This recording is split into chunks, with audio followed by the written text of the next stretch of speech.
আজকে অনেকদিন পর যাচ্ছিলাম দিদার বাড়ি, কেন কি মেয়ের পড়া স্কুল সবকিছু আজকে অফ ছিল, তাই সকাল সকাল বেরিয়ে পড়লাম দিদার বাড়ির জন্য। মেট্রো স্টেশন থেকে বেরিয়েই চলে গেছিলাম বাড়ির জন্য মিষ্টি নিতে। আমার দিদা মিষ্টি খেতে খুব ভালোবাসে, তাই মিষ্টি না নিয়ে তো আমি বাড়ি যেতেই পারবো না। বাইরে তারপর মামা ওয়েট করছিল আমাদের জন্য, মামা এসেছিল মেট্রো স্টেশন থেকে আমাদের নিয়ে যাওয়ার জন্য।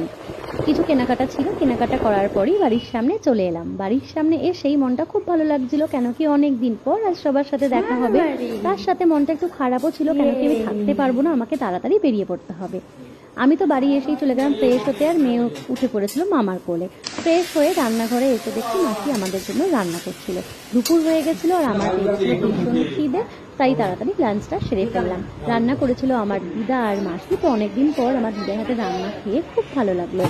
তারপর বাড়িতে করেছিলাম একটু ভিডিও কল। ছোট মেয়ে ভীষণ কাঁদছিল আমাকে দেখে ভিডিও কলে, তাই ভাবছিলাম তাড়াতাড়ি বাড়ির জন্য বেরিয়ে পড়বো। তাই চলে এলাম একটু সবার সাথে গল্প করতে। ভাই তো গেম খেলছিল বলে আমাকে পাত্তাই দিল না, তো এদিকে চলে এলাম। এদিকে এসে দিদা আর দাদুর সাথে একটু গল্প করার পরেই চলে গেলাম রেডি হতে, কারণ বৃষ্টিও আসছিল, তো বাড়ি বেরিয়ে পড়বো। এদিকে মেয়ে পড়ছিল জুতো, তারপর আমরা বেরিয়ে পড়লাম বাড়ির জন্য। মেট্রোর জন্য ওয়েট করলাম, তারপর মেট্রো চলেই এসেছিল, বেশিক্ষণ দাঁড়াতে হয়নি। তারপর ফাইনালি বাড়ির কাছে চলে এসেছি, আর ভাবছিলাম কি কখন গিয়ে বাড়িতে মেয়েকে দেখবো। সারাদিন মেয়েকে দেখিনি, এসে ফ্রেশ হয়ে দুজনকে দেখে খুব খুশি হলাম। আর তারপরে এইভাবেই আমার সানডেটা